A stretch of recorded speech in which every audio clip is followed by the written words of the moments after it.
واتقوا النار الذی وقودها الناس والحجارہ، بچو اس آگ سے جس کا ایندھن بنیں گے انسان اور پتھر۔ یا ایھا الذین آمنوا قوا انفسکم واہلیکم نارا، اہل ایمان بچاؤ اپنے آپ کو اور اپنے اہل و عیال کو آگ سے۔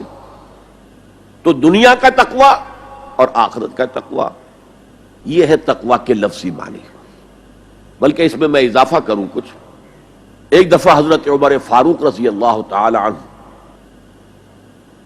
یہ مجلس شورا میں یہ بحث چل نکلی، تقوی کسے کہتے ہیں، ہاؤ ٹو ڈیفائن تقوی۔ سب حضرات نے اپنی اپنی رائے دی۔ حضرت ابی ابن کعب رضی اللہ تعالی عنہ ایک انصاری صحابی ہیں جن کے بارے میں حضور نے فرمایا ہے کہ اقرأہم ابی ابن کعب، میرے صحابہ میں قرآن کا سب سے بڑا جاننے والا ابی ابن کعب ہے۔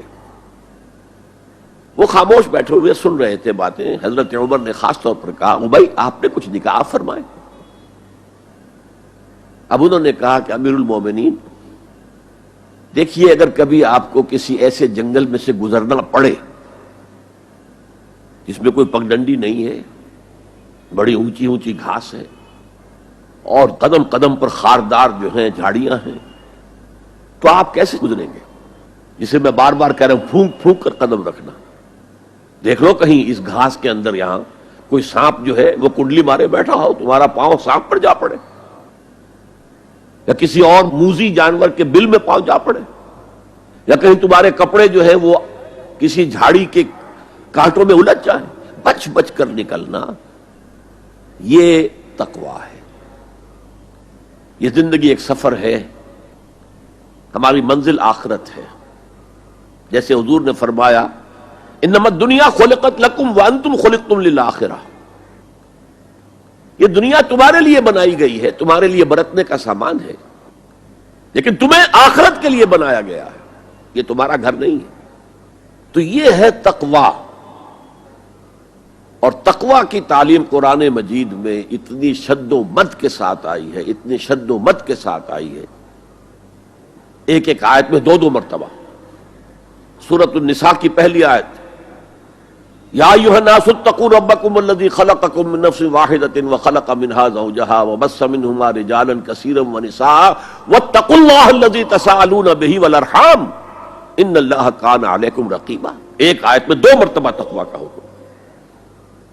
اے لوگو، اے بنی آدم، اپنے اس رب کا تقویٰ اختیار کرو جس نے تمہیں ایک جان سے بنایا، اسی سے اس کا جوڑا بنایا اور ان سے کثیر تعداد میں مردوں اور عورتوں کو زمین میں پھیلا دیا۔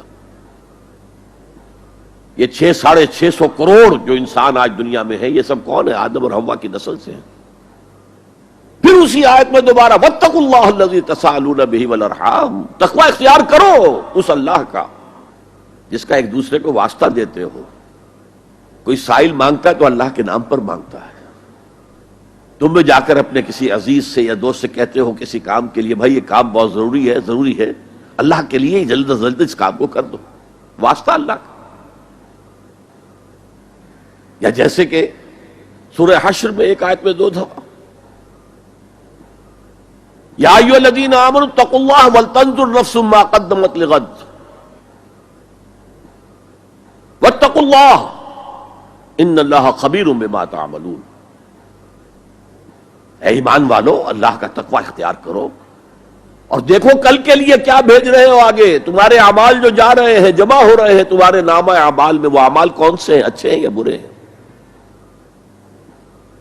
اور اللہ کا تقوی اختیار کرو اور دیکھو، جان لو وہ تمہارے اعمال سے باخبر ہے، بے خبر نہیں ہے۔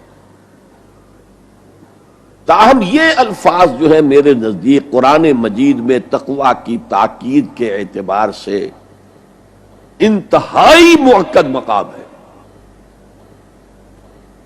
جیسا کہ میں نے عرض کیا، صحابہ گھبرا گئے، حضور اللہ کے تقویٰ کا حق کون ادا کر سکتا؟ پھر جب سورہ تغابن کی آیت نازل ہوئی تو ان کے جان میں جان آئی۔ وہاں فرمایا گیا فاتقوا اللہ ما استطعتم، اللہ کا تقوی اختیار کرو جتنا بھی تمہارے حد استطاعت میں ہے، امکانی حد تک اللہ کا تقوی اختیار کرو۔ پھر جان میں جان آئی۔ آدمی اپنے مقدور بھر اپنی ہمت کے مطابق تو کام کر سکتا ہے، لیکن اللہ کا حق ادا کرنا یہ کیسے ممکن ہے؟ اچھا، ابھی یہ آیت مکمل نہیں ہوئی، دوسرا حصہ اس سے بھی زیادہ تاکیدی ہے، وَلَا تَمُوتُنَّ إِلَّا وَأَنْتُمْ مُسْلِمُونَ، اور دیکھنا موت نہ آنے پائے مگر فرمانبرداری کی حالت میں۔ یہاں پر بھی عام طور پر ترجمہ کر دیتے مسلم ہونے کی حالت میں۔ مسلم تو ہم گناہ کر رہے ہیں تب بھی مسلم ہے، گناہ سے پہلے بھی مسلم ہے، گناہ کے بعد بھی مسلم ہے، یہ نہیں ہے مطلب۔ فرمانبرداری مسلم کی اصل معنی کیا ہے؟ موت نافرمانی کی حالت میں کہیں نہ آ جائے تمہیں، وہ کوئی ضمانت تمہارے پاس نہیں ہے کہ تم کسی گناہ کا ارتکاب کر بھی چکو گے، پھر تمہیں توبہ کا وقت بھی مل جائے گا، پھر موت آئے گی، اس سے پہلے موت نہیں آ سکتی۔